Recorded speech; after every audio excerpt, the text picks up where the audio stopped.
얘기하느라.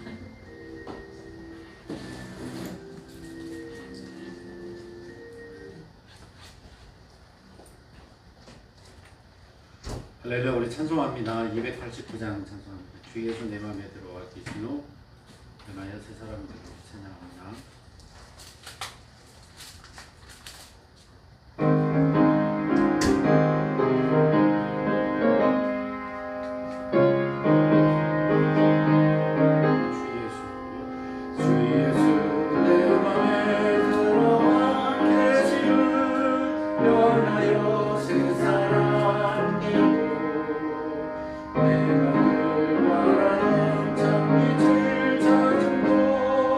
주 예수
369장으로 찬양합니다. 죄진 맡은 우리 구주 어찌 좋은 친구 우리 찬양합니다. 369장입니다.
찬양합니다.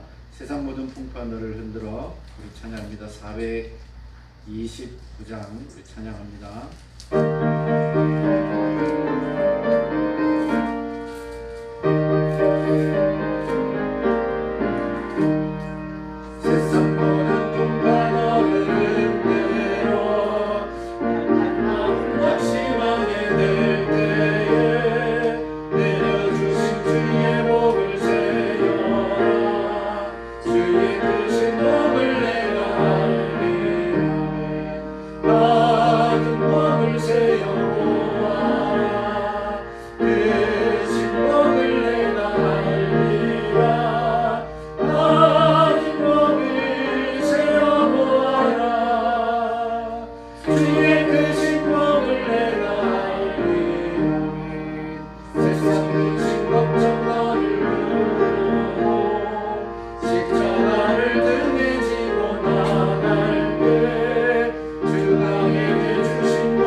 270장입니다. 변찮는 주님의 사랑과 우리 한 장 더 찬양합니다.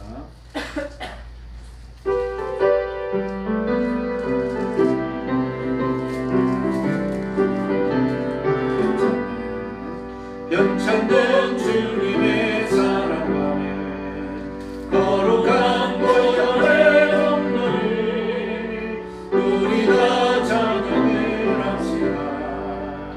주님을 만나볼 때까지 예수를 우리를 깨끗게 하시는 주시니 그의 피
찬미예수 495장 부르겠습니다. 그리고 동성기도 하겠습니다.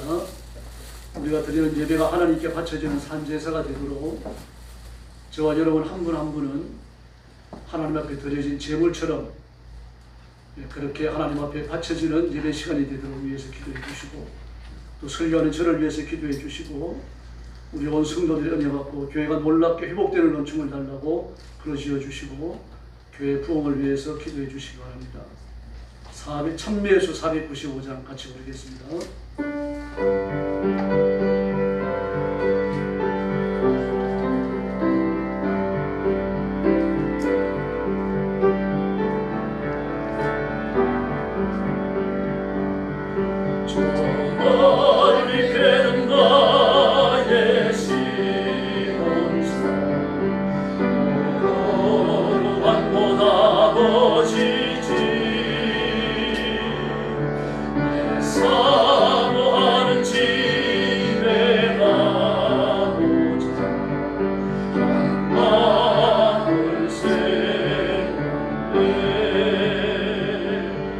저 망망한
오늘 밤에 저희들 함께 모여 하나님 앞에 경배를 올립니다.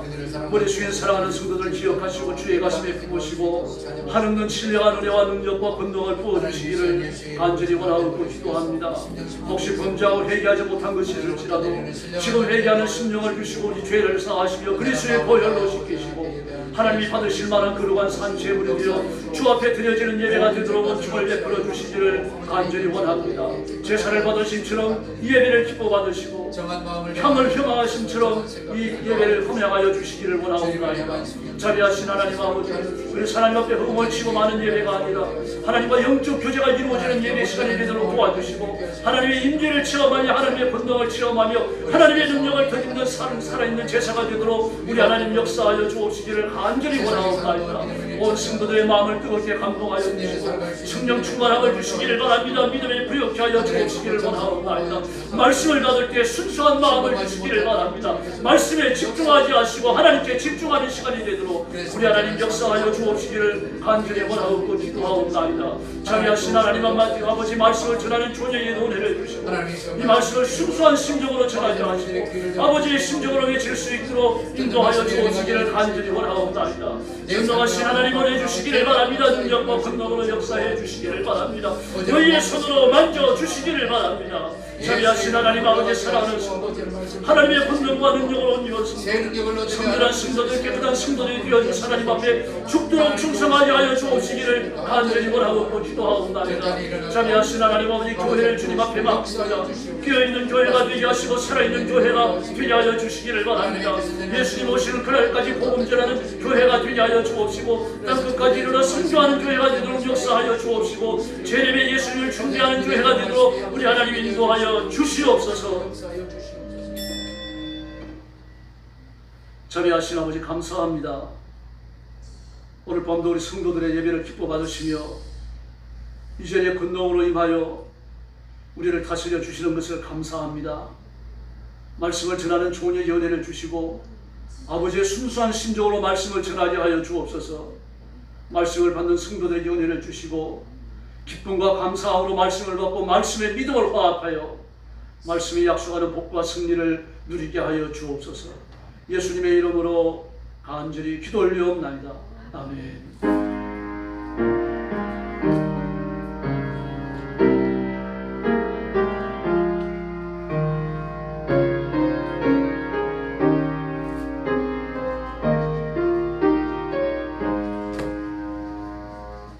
하나님 말씀 신약성경 요한일서 5장 1절부터 3절까지입니다.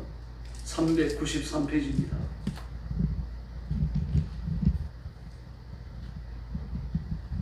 신약성경 393페이지 요한일서 5장 1절부터 3절입니다. 한 절씩 교독하겠습니다. 예수께서 그리스도의 심을 믿는 자마다 하나님께로부터 난 자니 또한 나으신 이를 사랑하는 자마다 그에게서 난 자를 사랑하느니라. 우리가 하나님을 사랑하고 그의 계명을 지킬 때에 비로소 우리가 하나님의 자녀를 사랑하는 줄 아느니라. 3절 같이 봅니다. 하나님을 사랑하는 것은 이것이니 우리가 그의 계명들을 지키는 것이다. 그의 계명들은 무거운 것이 아니로다. 아멘. 오늘 말씀의 제목은 사랑해야 할 사람들입니다. 프란츠 카프카는 140여 년 전의 사람입니다.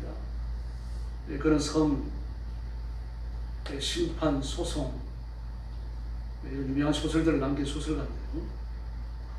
그런 140여 년 전의 사람임에도 불구하고 21세기에 벌어질 인간의 소외와 고독에 대해서 아주 적나라하게 다루고 있습니다.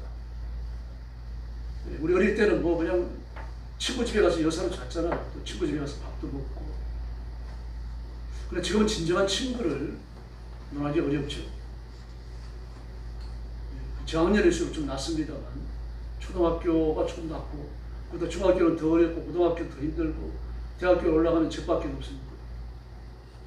심지어 부더기해서 강의 노트를 좀 빌리려고 해도요, 빌려줍니다. 돈을 줘야 됩니다.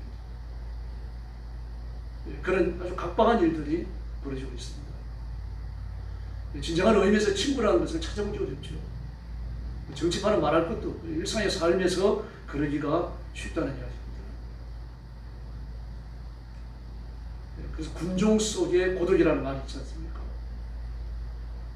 이게 이제 현대인들이 공통적으로 직면하게 되어지는 심리적 고통입니다. 이 마음을 나눌 수 있는 진정한 친구가 없다는 이야기예요. 그럼 우리의 진정한 친구는 기도하는 성도들이고 하나님을 사랑하는 성도들이며 예수님이 우리의 진정한 친구이신 줄로 믿습니다. 그러므로 하나님과 영적 교제를 나누는 사람은 고독할 시간이 없죠. 외롭다는 것을 느낄 시간이 없다는 얘기입니다. 말씀을 읽고 엎드려 기도하고 하나님의 말씀을 따라 살기 위해서 늘 생각하고 고민하는 성도들은 마음이 바쁩니다. 마음이 바쁘니까 정신도 건강한 거죠. 그래서 지금은 우울증, 강박증, 노이로제에 시달리는 사람들이 대단히 많습니다. 강박증이나 우울증 같은 경우도요, 분열성 가까이 간 사람들이 대단히 많아요. 뭐 분열성 우울증, 분열성 강박증 그럽니다만 사실은 정신분열입니다. 정신분열이라는 말을 좀 갖다 붙이기가 좀 심한 것 같으니까 정신분열 중에서 약하니까 그런 말을 씁니다. 옛날에 이런 사람을 찾아보기 어려웠어요. 근데 지금 얼마나 많은지 모릅니다. 되게 국민소득이 3만 불이 넘어가면요, 2만 5천 불에서 3만 불이 넘어가면 정신병동의 침대 숫자보다 정신병 환자가 훨씬 많아진다고 말을 합니다. 선진국들의 경험을 두고 이야기하는 거죠. 마음을 터놓고 이야기할 사람이 없는 거죠. 그러니 그만큼 고독해지는 것이고 힘들어지는 것이고 인생의 짐을 혼자 떠안아야 되니까요, 문제가 되는 겁니다. 과거에 자살률이 이렇게 높지 않았잖아요. OECD 국가 중에서 우리나라 자살률이 제일 높습니다. 이렇게 자살하는 이유는 삶에 도피처가 없어서 그래요. 피할 데가 없으니까요. 내 마음을 둘 수 있는 안식이 없기 때문에 마지막으로 선택하는 것이 자살입니다. 심지어 그리스도인들도 자살을 합니다. 근데 유명한 가수는 대마초를 피우다가 감옥에 갇혔는데 감옥에서 보험을 받았어요. 그 대마초도 끊고 거듭나서 새 살을 위해서 나온 겁니다. 미국 오레곤주로 이민을 가가지고 거기에서 신학을 하고 목회자가 됐어요. 목사 안수를 받고. 그리고 교회를 설립하고 설교를 하는데 많은 사람들의 인기를 끌어요. 뭐 가수니까 감정이 얼마나 풍부하겠어요. 근데 감정이 풍부한 설교를 했죠. 그러니까 매니아층이 생겨버렸습니다. 그렇게 한 10년 미국에서 목회를 하다가 한국에 들어와가지고요, 한국에서도 또 교회를 개척해서 설교하는데 많은 사람들이 그 설교에 감동이 돼요. 근데 그거는 선천적이라기보다는 그 가수 활동을 하면서 우울증이 생겼고 우울증을 극복 못한 겁니다. 그리고 한국에서 목회를 시작한 지 2년째 되더니 자살하고 말아요. 그럼 자살하기 전에 그 자살에 관한 이야기를 설교 시간에 자주 했다고 합니다. 우울증은 마음이 병든 거다. 병이 들어 죽는 건데 저주해서는 안 된다. 그래가지고 그분이 죽고 나서 많은 사람들이 그 자살 정서에 감염이 돼가지고 자살을 시도한 사람들이 적지 않았습니다. 김성수 목사님입니다. 지금도 그를 추종하는 사람들은 다른 교회 적응을 못해요. 그 설교 틀어놓고 그리고 예배를 드립니다. 그 사람들끼리 모여갖고요. 정상이라고 볼 수 없는 거죠. 깨어있는 그리스도인은 자살을 지지해서는 안 됩니다. 자살을 시도해서도 안 되고 지지해서도 안 되고 자살은 비판적, 비평적 눈으로 보는 겁니다. 생명은 내 것이 아닙니다. 나도 내 생명을 포기할 수 있는 자유나 권한이 내게 없는 겁니다. 살고 죽는 건 하나님께 달린 줄로 믿습니다. 그러므로 병이 들었을 때 두려워하지 마시고 그 병을 하나님 앞에 맡기는 기도를 해야 될 이유가 거기 있는 겁니다. 우리 의사의 처방을 받고 치료를 받고 수술을 받고 약을 먹을지라도 치료의 최종적인 권위는 하나님께 있기 때문입니다. 권위의 출처를 잘 모르니까 사람들이 너무 쉽게 생명을 포기하는 사람도 되고 인간과 인간 사이에 척을 지는 경우도 있고요. 그 마음에 안 든다고 교회를 또 너무 쉽게 옮겨버립니다. 그래서 우리는 우리의 마음을 다스리고 치료하시는 성령님께 나와야 할 줄로 믿습니다. 하나님의 말씀은 살고 활력이 있어. 두날간의 검보다 예리하여 혼과 영과 관절과 골수를 찔러 쪼갠다고 말하잖아요. 혼과 영과 관절과 골수. 네 가지를 표현했어요. 혼과 영, 우리의 속사람이죠. 영혼입니다. 관절과 골수, 우리의 몸입니다. 성령님, 하나님의 말씀은 우리의 몸과 마음을 다 치료하시는 줄로 믿습니다. 우리의 영혼을 거듭나게 하시는 건 말할 것도 없습니다. 바로 그 말씀은 생명의 씨앗입니다. 말씀이 뿌려진 말씀을 모태로 새 생명이 주어지는 겁니다. 말씀도 듣지 않았는데 갑자기 거듭나는 건 없습니다, 여러분. 그런 경우는 없어요. 말씀이 뿌려져야 됩니다. 말씀이 생명수고 말씀이 생명의 씨앗이고 말씀으로부터 예수 믿는 도리가 시작되기 때문입니다. 예수님이 구주시라는 것을 들어야 됩니다. 우리 죄를 위해서 십자가에 죽으신 분은 예수님밖에 없고 우리 죄를 도말하신 구주 메시아도 예수님 뿐이신 줄로 믿습니다. 예수님께 집중해야 됩니다. 법조선이라고 있습니다. 법무부 기독교 선교회입니다.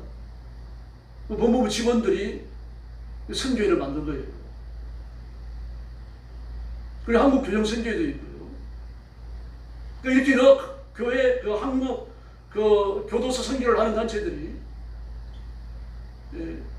청소년들, 범죄하고 청소년 교도소에 갇혀 있는 청소년들을 믿음을 줬고 기대 생활을 하는 일반 그리스도인과 자매견을 맺어줬어요. 놀랍게요. 70%의 사람들이 변화됐습니다. 아이들이 완전히 새로워졌어요. 물론 기독교 신앙이 되면서 말할 것도 없고요. 그 위에서 기도해주는 사람, 말씀으로 이끌어주는 사람, 찾아가가지고 음식을 대접해주고 바르게 살아야 된다라고 훈계를 해주고, 훈계라기보다 권면하고 권고하는 거죠. 출소에서도 개성과의 관계를 맺어요. 이런 일들이 일어납니다. 따뜻한 인간관계, 그냥 따뜻한 인간관계가 아니죠. 따뜻한 인간관계만 하더라도 사람에 영향을 줍니다. 그러나 예수 그리스도를 믿고 거듭난 사람, 하나님의 사랑으로 무장된 사람, 그런 사랑과의 따뜻한 인간관계는 근본적 변화를 불러올 줄도 믿습니다. 동물도 마찬가지입니다. 사람이 사랑을 받는 동물과 사람의 핍박을 받는 동물은 같지 않습니다. 사람이 핍박을 받는 동물은 아주 사나워집니다. 완악해집니다. 근데 사랑을 받는 동물은요, 온순해요. 주인의 말에 순종할 줄 압니다. 식물도 마찬가지입니다. 좋은 음악을 틀어주고 식물을 바라보면서 사랑한다라고 말을 해주고 막 찬송가까지 틀어주고 뭐 그렇게 한 식물군과 그게 뭐 과일이든 그냥 식물이든 간에요. 그렇지 않고 막 그 저주 섞인 말을 틀어주고 말입니다. 막 그 비트가 강한 랩 음악을 틀어주고 그런 음악을 틀어주고 말이죠. 막 음침한 음악을 틀어주고 그렇게 요즘 식물이 말라 죽는다고 합니다. 일본의 어느 학자 한 사람도 물을 넣고 시험을 했죠.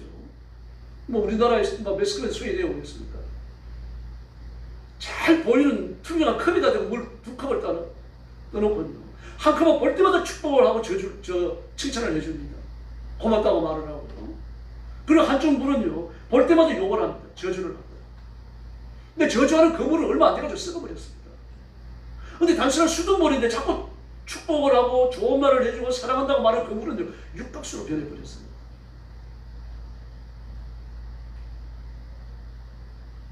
그래서 우리가 하나님이 나를 사랑하시는 그 사랑, 예수님이 나를 사랑하셔서 십자가를 지신 그 사랑, 이게 내 가슴에 살아있어야 할 줄로 믿습니다. 이게 우리를 이끌어가는 원동력이 되어야 됩니다. 요한 장로님께서 목회하시던 이 당시도 지금 요한 1, 2, 3서 같은 경우는 어느 한 교회를 지명하여 보낸 게 아니고 흩어져 사는 모든 그리스도인들이 보고 좀 많이 읽으라고 보낸 이 하나님의 말씀이거든요.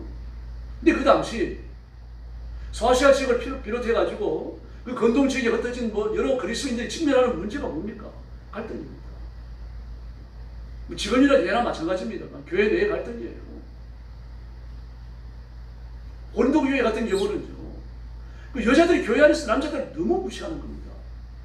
그럴 수밖에 없는 게 고린도라고 하는 곳이 어떤 곳이냐, 아가야주의 수도거든요. 밀레트로 갈 수 있는 가장 가까운 뱃길이 거기에서 출발을 합니다. 그리스 문화와 가까워요. 그리고 지중해 연안에 있다가 보니까요, 아프리카에서 올라오는 배들, 건동 지역에서 오는 배들, 또 그 유럽 지역에서 오는 배들이 전부 거기에서 다 만납니다. 만나가지고 다른 데로 가는 거예요. 그러니까 저는 물질, 돈이 차고 넘치는 데입니다. 많은 물물의 교환이 이루어지고요. 장사꾼들이 많고요. 그런 데서는 어떻습니까? 도시가 엄난합니다. 누구나 고린도라고 하는 도시는요. 미의 여신 비너스. 그 시를 참기들의 여신으로 섬기는 겁니다. 섬기는 거예요.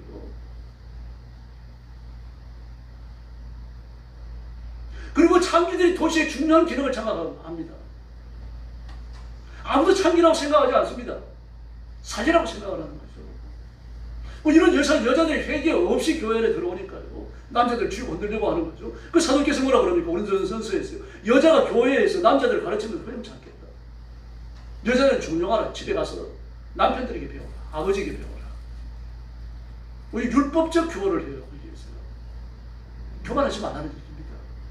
또 무슨 교훈을 줍니까? 여자들은 머리를 기르든지 반드시 머리에 수건을 써라. 남자들은 그래서는 안 된다. 여자의 머리는 남자의 머리는 그리스도요. 그리스도의 머리는 하나님이십니다. 질서에 대해 교훈을 합니다. 이런 갈등들이요. 현대교회도 마찬가지입니다. 사회적인 지위나 권세가 있거나 돈이 좀 많은 사람은 교회 결정해서 막 자기 힘을 행사하려고 해요. 아주 위험합니다. 평안이 깨집니다. 성북권에 있는 어떤 교회는요. 권사님 한 분이 1년 재정의 거의 한 70~80%를 대입니다. 사업을 하는데 여자가 돈이 크고 사업 수완이 좋고 그래서 11조를 그렇게 많이 해요. 감사한 분도 많이 하고요. 목사님은 1년에 한두 번씩 해외여행 보내드리고요. 양분 2번씩 맞춰드리고 잘해요. 잘하는데 이 권사님이 실수해요. 아무리 단위에서 야외 예배를 가기로 결정했더라도 이 권사님이 그날 안 될 것 같습니다. 언제 갑시다. 그럼 바꿔야 돼요. 막 그게 목회하러 들어간 목사님들이 막 생병이 납니다. 간에 병이 생기고 막 정신의학과를 찾아가서 약을 먹어야 되고 결국 몇 년 못 견디고 나오고 아주 6개월 만에 나온 목사님도 있습니다. 어떤 목사님이 견디다가 쓰러져가지고 중풍 걸려버렸습니다. 그리고 나니까 이 권사님도 중풍 걸려가지고 얼마 안 있다 죽었다 그러더라고요. 열심히 일을 하고 숨어야 되는 거죠. 열심히 일을 하고 교회 재정의 70~80%를 채울 만큼 그 물질을 가졌으면 하나님이 주신 거 아닙니까? 그걸 감사하면서 그렇게 하나님께 봉사했으면 숨어버려야 되는 겁니다. 그러면 그 자손들까지 복을 받는 거죠. 그 축복이 당대에 그쳤어요. 그 권사님 죽고 나니까 사업도 망하고 쫄딱 망해버렸습니다.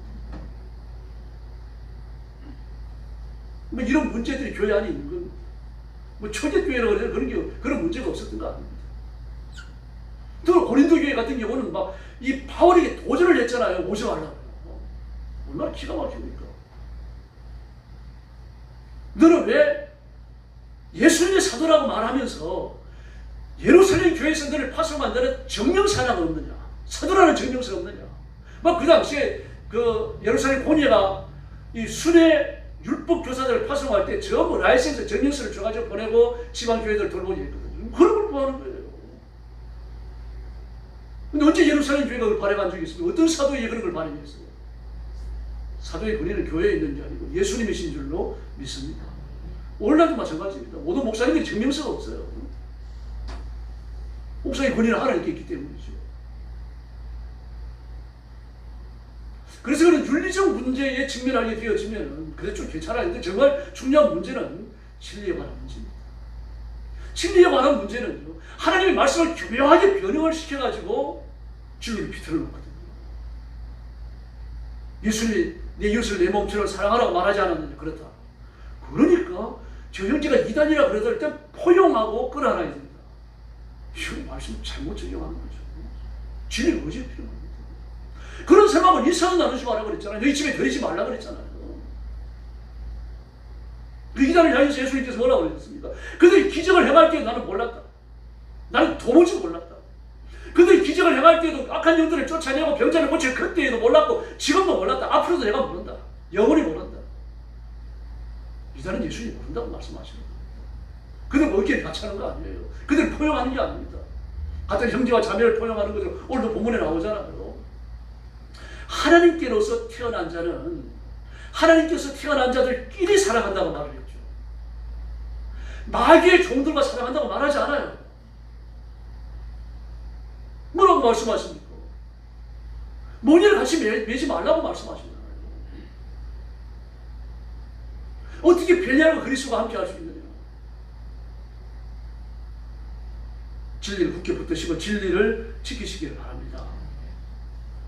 이런 문제들이 그 당시 교회의 문제였고, 그래서 요한 1, 2, 3서를 보면 전부 다 이런 것들과 관련이 있습니다. 서로 사랑하라.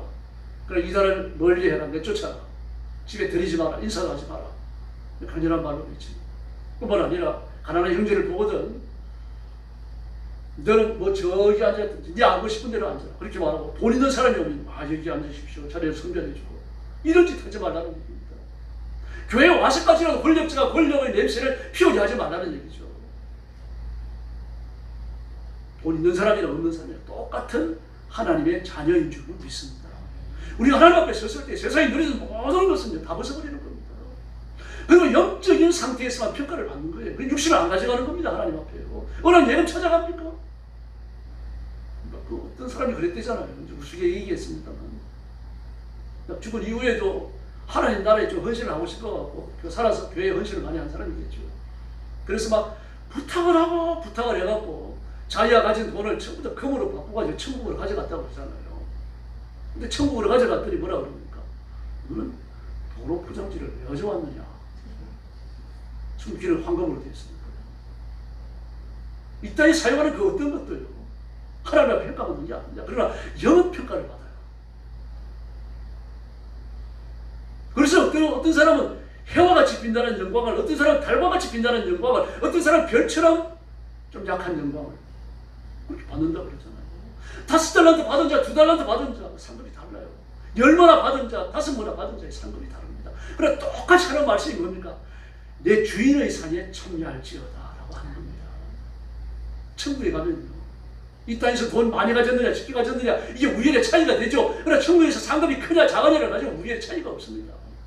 상급은 많이 받으면 많이 받은 대로, 적으면 적게 받은 대로 감사하고 감격하며 서로 이해하고 존중하고 충만한 은혜를 누리게 될 줄로 믿습니다.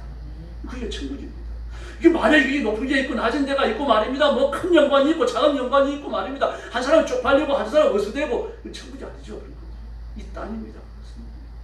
천국 가면 그렇게 전부 철폐 됩니다. 오직 여호와 하나님만 높으신 줄로 믿습니다. 우리는 그 앞에 전부 자녀요 종들에 불과하다는 이야기입니다. 그러므로 우리는 내가 누구냐에 대한 바른 인식을 가지고 있어야 됩니다. 내가 누군지 바로 알면은 흔들리지 않아요. 내가 누군지 잘 모르니까 지금 문제가 생기는 거죠. 이 신분에 변화가 왔다는 걸 알아야 되는 겁니다. 우리는 내 죄를 짊어지고 지옥의 신분에 떨어진 저희들입니다. 그냥 놔둬도 내 발로 그래서 지옥을 향하여 가는 사람들 아닙니까? 그러나 이제는 예수 그리스도를 믿고 죄 용서함을 받고 하나님의 자녀가 된 줄로 믿습니다. 마귀에게 짓눌리고 마귀에게 억눌리고 마귀에게 붙들려 살아가던 그런 생활 방식을 버려야 되는 거죠. 야단을 치고 책망을 하고 하나님께로부터 그래야 돼요. 하나님의 말씀으로부터는 야단도 맞고 책망도 받아야 됩니다. 설교 시간에 야단을 치기도 하고 책망을 하기도 하잖아요. 성경에 이렇게 나와 있으니까요. 바로 살아야 됩니다. 막 그러기도 하죠. 여러분들끼리는요, 서로 이해하고 용서하고 자비를 베풀어야 됩니다. 마태복음 7장에서 뭐라 그럽니까?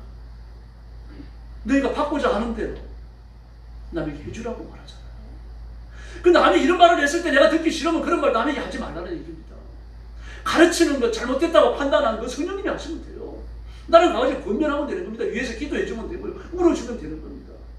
정말 윤리적으로 죄를 지었을 때 그때 찾아가지고 권면할 수 있어요. 그럼 권면해서 그쳐야 됩니다. 판단을 해서는 안 됩니다. 재판을 하면 하나님 자리에 가서 앉는 겁니다. 근데 교회에서는 재판하는 자리가 비어져서는 안 되는 거죠. 그 남의 실수가 정말 중요한 허물이 내 눈에 들어왔다. 그걸 왜 울어야 돼요? 하나님 이런 걸 왜 내가 보게 하셨을까? 울어야 됩니다. 그리고 갈라디아서에서 뭐라 그럽니까? 너도 그런 죄를 지을까 조심하라고 하잖아요. 경계심을 가져라. 아, 저 기도 많이 하는 사람이 저러니까 나도 저럴 수 있겠다. 놀래라는 얘기입니다. 그 사람 때문에 놀라는 게 아니라 자기 때문에 놀라라는 얘기예요. 나도 저렇게 넘어질 수 있겠구나. 야, 인간이 저렇게 약하구나. 나도 저렇게 약하구나. 그러면서 풀어야 됩니다. 분면도 그 다음이에요.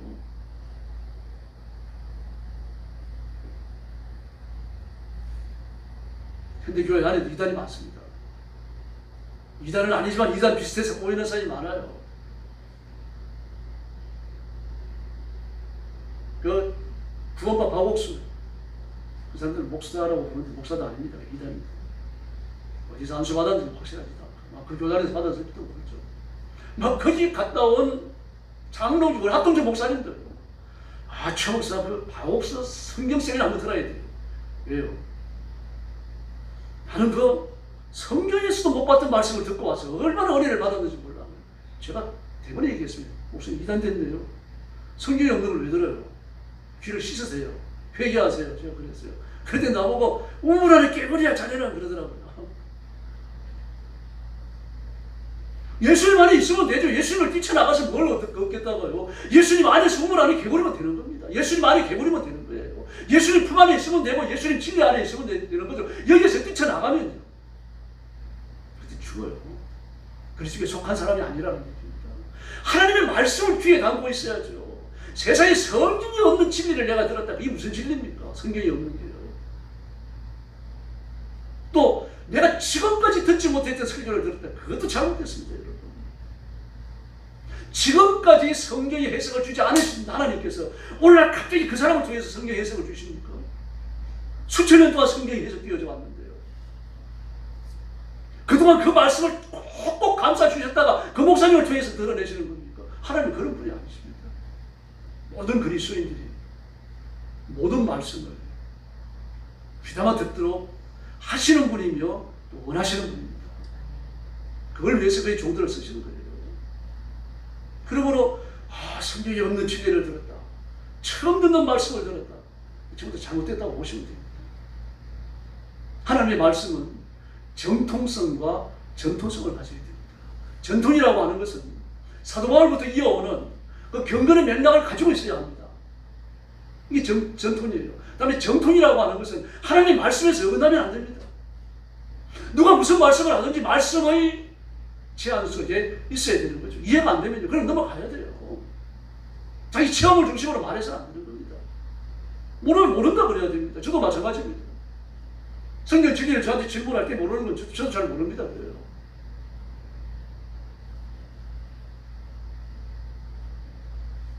그래서 내가 누군지 바로 아셔야 됩니다.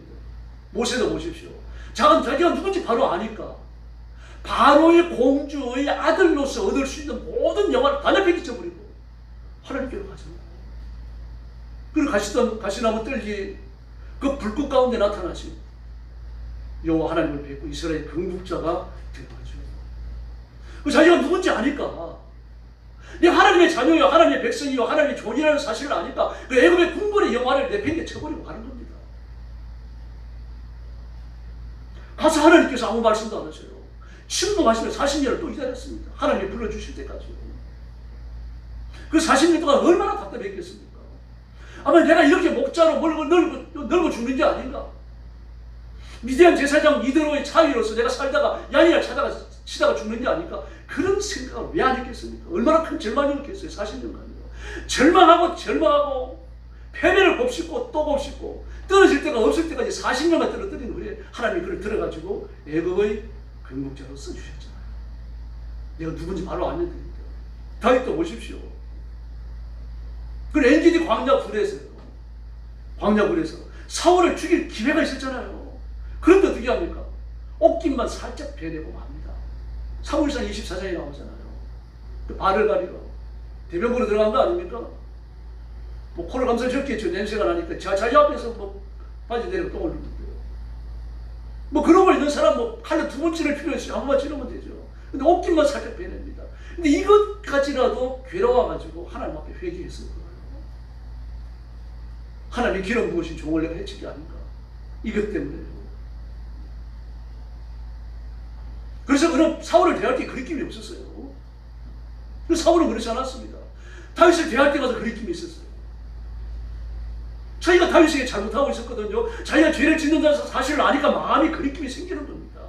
미움도 생기고 원망도 생기고 말입니다. 밀어내는 배척감도 생기고 말이죠. 그 마음을 하나님 왜 모르십니까? 사울이 아는데요.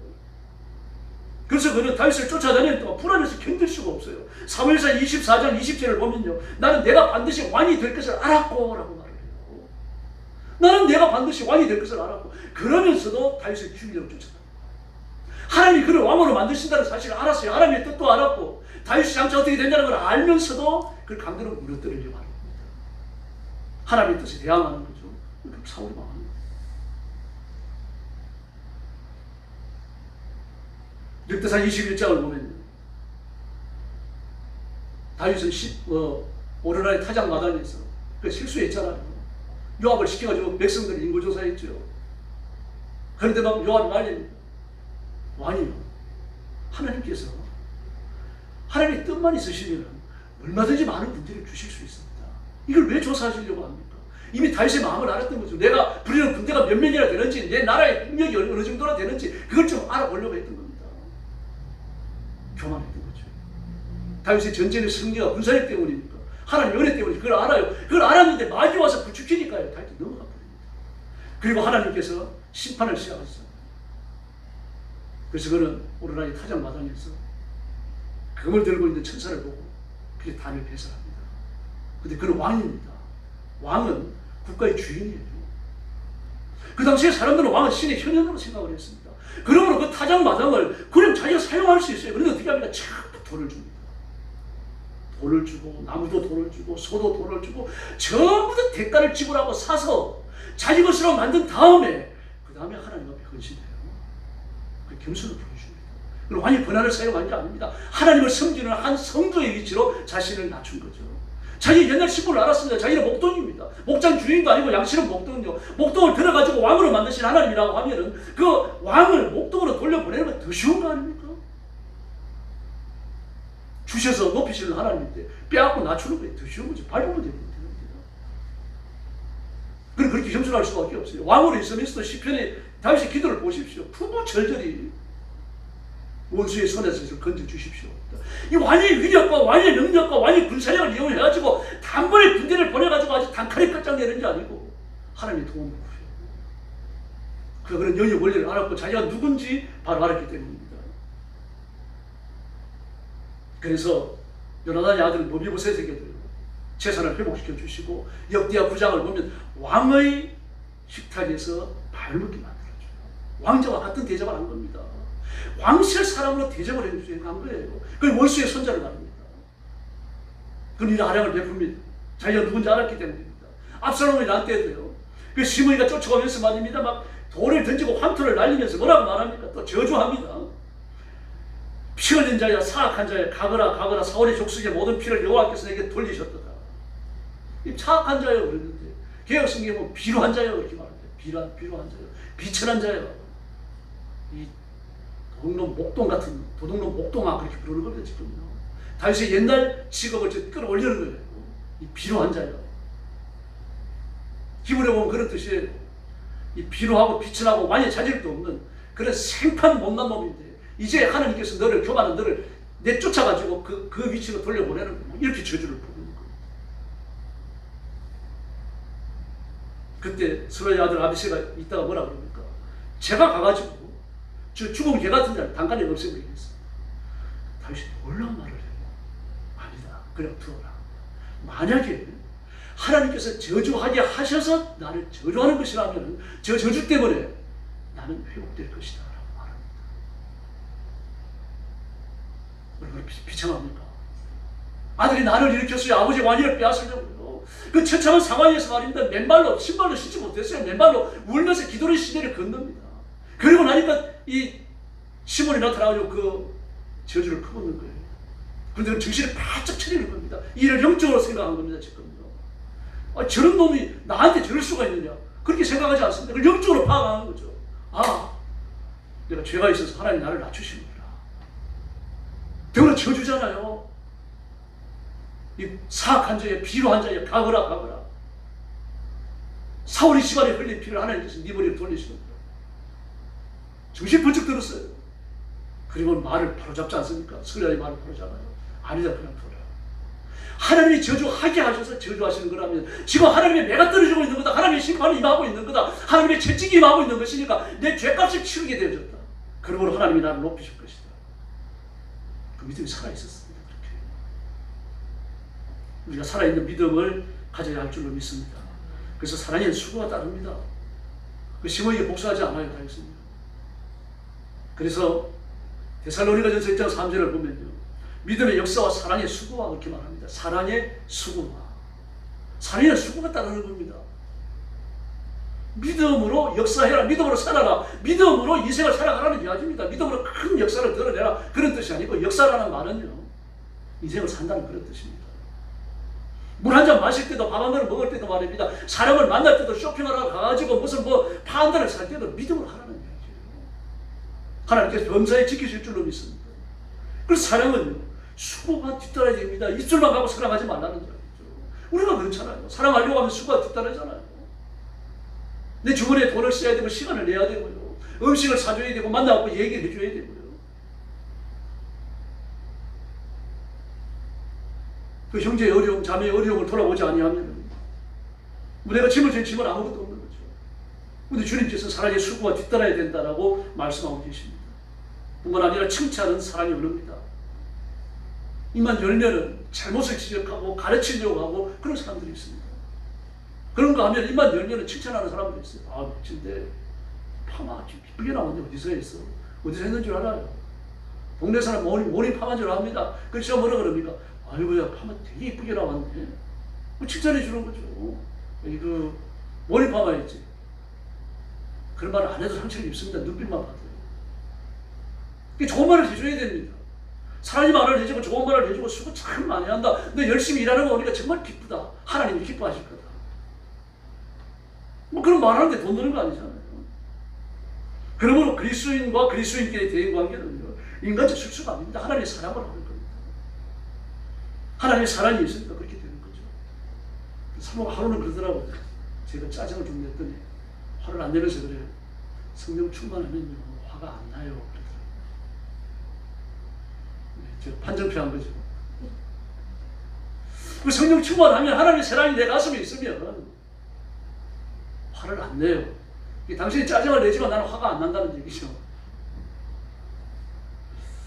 그래서 우리가 그 그리스도인의 대인관계를 엮어 나간다고 하는 것은 매우 어려울 것 같지만 사실은 단순합니다. 십자가 생각하면 됩니다. 아버지께서 나를 사랑하신 그 사랑을 생각하면 될 줄로 믿습니다. 그래서 돌보는 자 위치에 서셔야 돼요. 정말 어머니의 마음, 아버지의 마음을 가져야 자식처럼 부다듬어 줄 수 있거든요. 그 이웃집 애를 우리 애처럼 돌보지 못하는 이유가 뭡니까? 그 부모가 아니기 때문이에요. 내 자식을 돌보고 기저귀를 갈아주고 말입니다. 똥냄새도 괜찮고 하는 이유가 어디 있어요? 내 자식이기 때문이죠.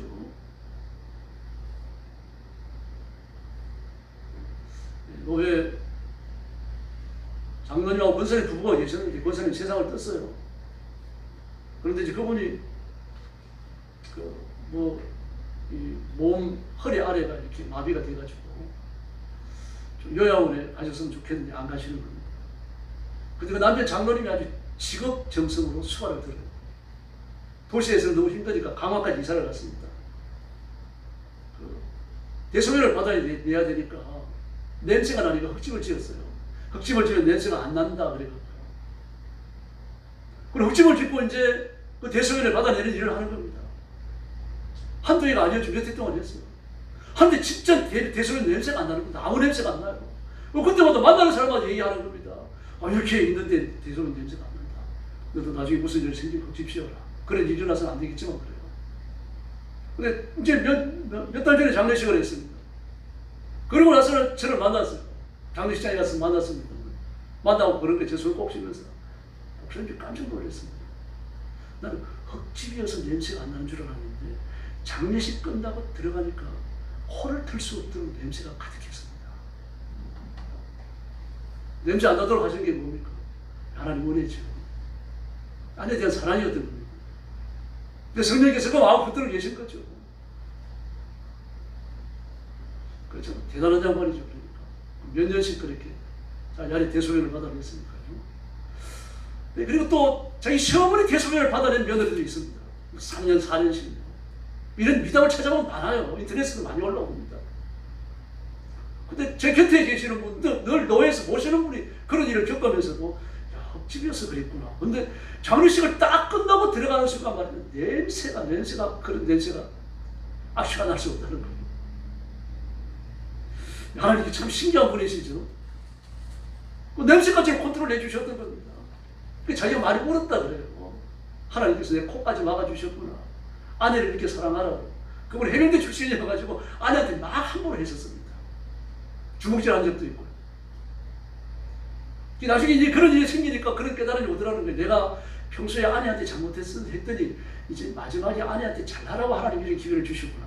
그런 얘기를 여러 사람한테 들었습니다. 믿음으로 이제 결단을 한 거죠. 여러분, 그래서 우리도 아버지의 마음을 품도록 하십시다. 좀 좋은 말을 해주고 반가워해주고 인사도 좀 잘해야 됩니다. 반가워하는 것도 사랑이거든요. 사랑을 보고 본동반동하면 그건 참 곤란합니다. 이 아들한테 매 많은 어머니가 있어요. 한국에 혹 있습니다. 그런 부모들이요. 그런데 그 아들한테 매를 맞으면서도 그런 부모님들은 그런 노인들을 보호하는 보호소가 한두 군데가 아니거든요. 그 탈출을 못해요. 왜 그런가 하면 사람은 이 사람이나 저희나 독특한 이런 인간관계를 원하고 있거든요. 근데 좋은 인간관계가 아니면 나쁜 인간관계라도 원하는 겁니다. 폭력에 길들여지는지 아니고. 이제 그렇지 자기를 때리는 자식의 행위를 자기에 대한 관심으로 보는 거죠. 잘못된 생각이죠. 그러나 사람의 심리가 그렇게까지 낮아져 버릴 수가 있습니다. 퇴화되는 거죠. 때리는 걸 관심으로 보니까요.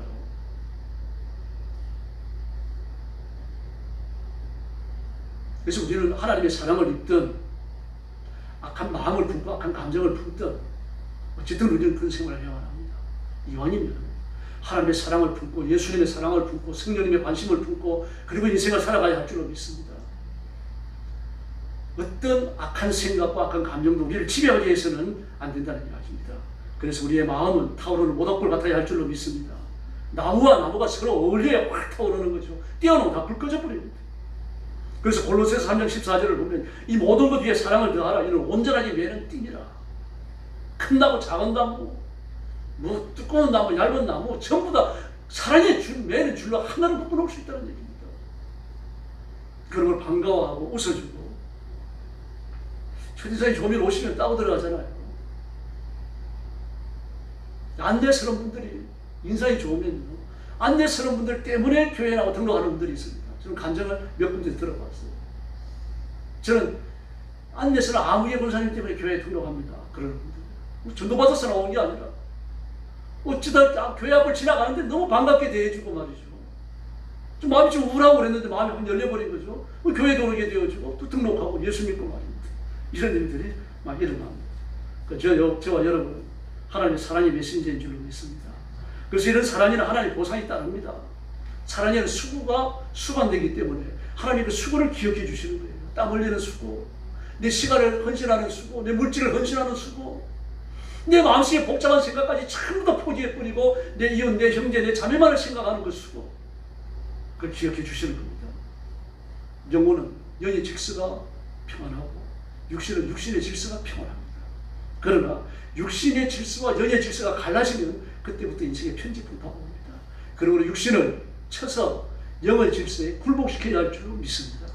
그냥 되지 않습니다. 기도하셔야 되고 영적 전투를 계속 하셔야 되고 하나님의 말씀 앞에 자신을 묶어야 할 줄로 믿습니다. 그리스도의 십자가를 바라볼 때 희생을 결단할 수 있고 십자가를 짊어질 때 사랑의 수고가 가능해지고 그리스도를 위하여 자기를 포기할 때 비로소 생명의 결단을 하게 될 줄로 믿습니다. 그래서 사랑의 씨를 품고 실천하는 그리스도인, 내 가슴이 십자가의 사랑으로 불타는 그리스도인, 하나님의 사랑을 행동하고 전파하고 외치는 하나님의 깨어있는 종들이 되시기를 예수님의 이름으로 축원합니다. 기도하겠습니다. 자비로우신 아버지 하나님 감사합니다. 오늘 주일 밤에도 저희들이 하나님의 말씀을 나누었습니다. 요한 장로님 시대와 같이 오늘 교회도 몹시 복잡합니다. 그런 어떤 상황이 펼쳐졌던 우리는 예수 그리스도의 마음으로 아버지의 마음으로 세상을 살게 하시고 성령님의 감동으로 내 형제 자매들을 대할 수 있도록 은총을 베풀어 주시기를 바랍니다. 나를 미워하는 사람까지 나를 싫어하는 사람까지 불신자까지 악한 사람까지 마음에 품을 수 있도록 넓은 마음을 주시옵기를 간절히 원합니다. 아버지의 마음을 주시고 부모의 마음을 주시고 그래서 온 세상을 가슴에 껴안고 아버지의 사랑으로 인생을 살아가도록 저와 성도들을 존귀하게 사용해 주시옵소서. 예수님의 이름으로 간절히 기도 올리옵나이다. 아멘.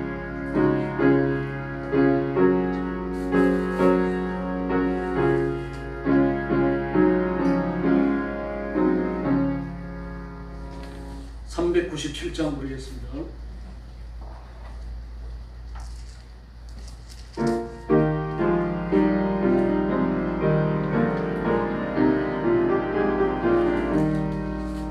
주 사랑 안에서 두려움 없어요. 그 사랑 변함없어 마음 편하다. 저 폭풍 나를 두어서 내 마음 떨려도 저 나의 곁에 계시 검을 받았어요. 저 나의 목자신 부족함 없어요. 저 넓고 푸른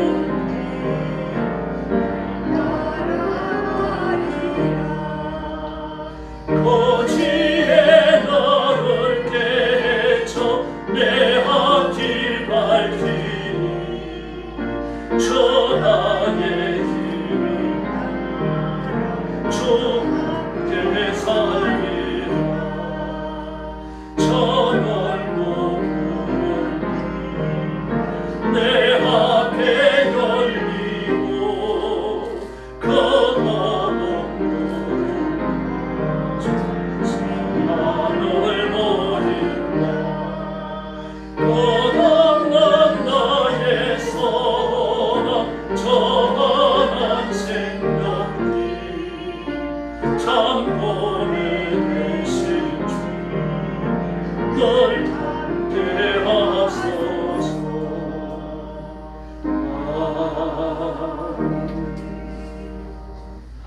주간에 모이는 새벽 기도와 금요일 기도에 많이 참여해 주시고, 그리고 이번에 또 호우가 쏟아지는 모양입니다. 큰 피해 입지 않도록 그렇게 기도해 주시기 바랍니다. 이미 남녘에서는 피해가 좀 많은 것 같습니다. 그러니까 나라가 크지도 않은데 이렇습니다. 하나님께 은혜 주시기를 기도해 주시고, 우리나라에 평안을 달라고 부르짖고 우리나라에 절대 전쟁이 일어나지 않도록 하나님의 은혜를 지속적으로 구해주시기 바랍니다. 옆에 계신 분들하고 인사 나눠주시기 바랍니다. 한 번 더 인사하시죠. 당신을 사랑합니다. 할렐루야. 감사합니다. 머리 숙여서 주님 가르친 기도 드리겠습니다. 하늘에 계신 우리 아버지, 아버지의 이름을 거룩하게 하시며 아버지의 나라가 오게 하시며 아버지의 뜻이 하늘에서와 같이 땅에서 이루어지게 하소서. 오늘 우리에게 일용할 양식을 주시고 우리가 우리에게 잘못한 사람을 용서하여 준 것 같이 우리 죄를 용서하여 주시고 우리를 시험에 빠지지 않게 하시고 악에서 구하소서. 나라와 권능과 영광은 영원히 아버지의 것입니다. 아멘.